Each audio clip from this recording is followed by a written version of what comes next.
नमस्कार दोस्तों, हमारे चैनल कथा सागर में आपका स्वागत है। आज की इस वीडियो में हम ऐसे व्रत की कथा लेकर आए हैं जो एक माँ अपनी संतान की दीर्घायु तथा उसकी समस्त मनोकामनाओं की पूर्ति के लिए धारण करती हैं। उस व्रत का नाम है अहोई अष्टमी व्रत। मास की कृष्ण पक्ष की अष्टमी को यह व्रत किया जाता है। इस व्रत की कथा जानने के लिए वीडियो को अंत तक ज़रूर देखिएगा।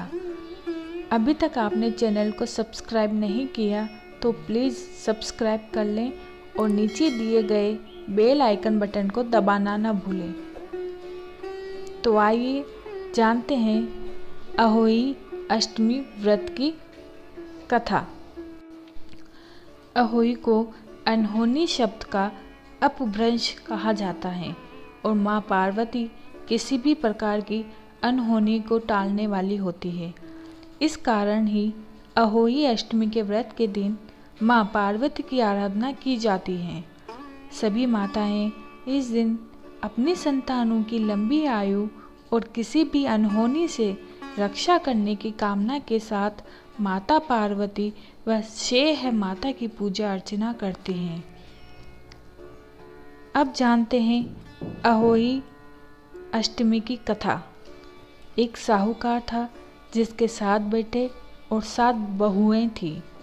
एक बेटी भी थी। दीपावली से पहले कार्तिक बंदी अष्टमी को 7 बहुएं अपनी इकलौती ननद के साथ जंगल जाकर खदान में मिट्टी खोद रही थी।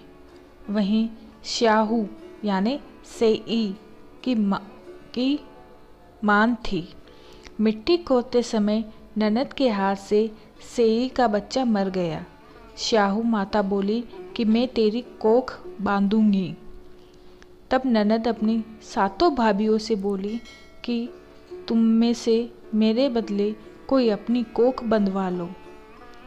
सब भाभियों ने अपनी कोख बंधवाने से इनकार कर दिया, परंतु छोटी भाभी सोचने लगी कि यदि मैं कोख नहीं बंधवाऊंगी तो सासू जी नाराज होगी। इस तरह सोचने के बाद ननद के बदले में छोटी भाभी ने अपनी कोख बंधवाई। उसके बाद जब उसे संतान होती वह 7 दिन बाद ही मर जाती। एक दिन उसकी सास ने पंडित को बुलवाकर पूछा कि मेरी बहू की संतान 7वें दिन क्यों मर जाती है। तब पंडित ने सारी बात बताई और बहू से कहा कि तुम सुरही गाय की पूजा करो और सुरही गाय श्याऊ माता की भाईली है, वह तेरी कोख छोड़े तब तेरा बच्चा जिएगा। इसके बाद से वह बहू प्रातःकाल उठकर चुपचाप सुरही गाय के नीचे सफाई आदि कर जाती।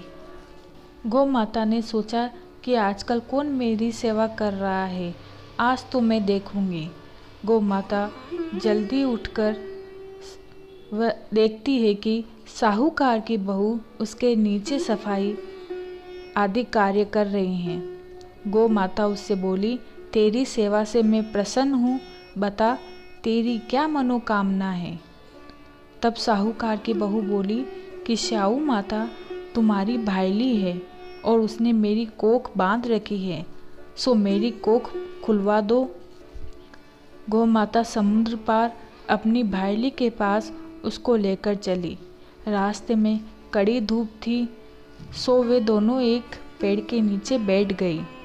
उसी पेड़ पर गरुड़ पंखनी का बच्चा था।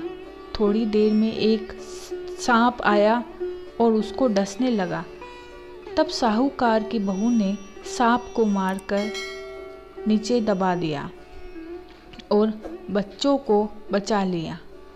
थोड़ी देर में गरुड़ पंखनी आई तो वहाँ खून पड़ा देखकर साहूकार की बहू के चोंच मारने लगी। तब बहू बोली कि मैंने तो तेरे बच्चों को नहीं मारा, बल्कि इस सांप से तेरे बच्चों को डसने से बचाया है। मैंने तो उससे तेरे बच्चों की रक्षा की है। यह सुनकर गरुड़ पंखनी बोली कि माँ, तू क्या मांगती है? वह बोली, 7 समुद्र पार स्याऊ माता रहती है, हमें तू उसके पास पहुंचा दे। तब गरुड़ पंखनी ने दोनों को अपनी पीठ पर बिठाकर स्याऊ माता के पास पहुंचा दिया। स्याऊ माता उन्हें देखकर बोली कि बहन, मेरे सिर पे जू पड़ गई है। तब सुरई के कहने पर साहूकार की बहू ने सलाई से उनकी जुएं निकाल दी। इस पर स्याऊ माता प्रसन्न होकर बोली कि तूने मेरे सिर में बहुत सलाई दी है, इसलिए तेरे 7 बेटे और बहू होगी। वह बोली, मेरे तो एक भी बेटा नहीं, 7 बेटे कहाँ से होंगे?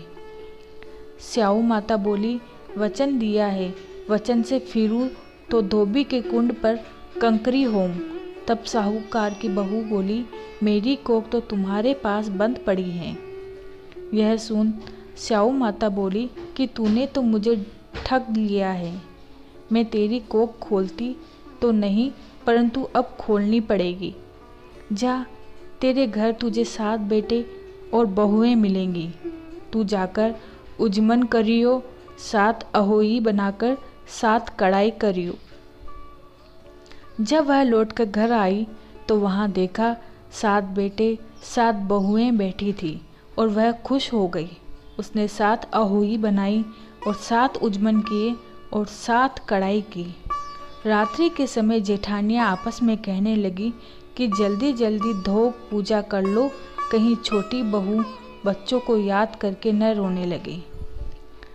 थोड़ी देर में उन्होंने अपने बच्चों से कहा, अपनी चाची के घर जाकर देख आओ कि आज वह अभी तक रोई क्यों नहीं। बच्चों ने जाकर कहा कि चाची तो कुछ मान रही है, खूब उजमन हो रहा है।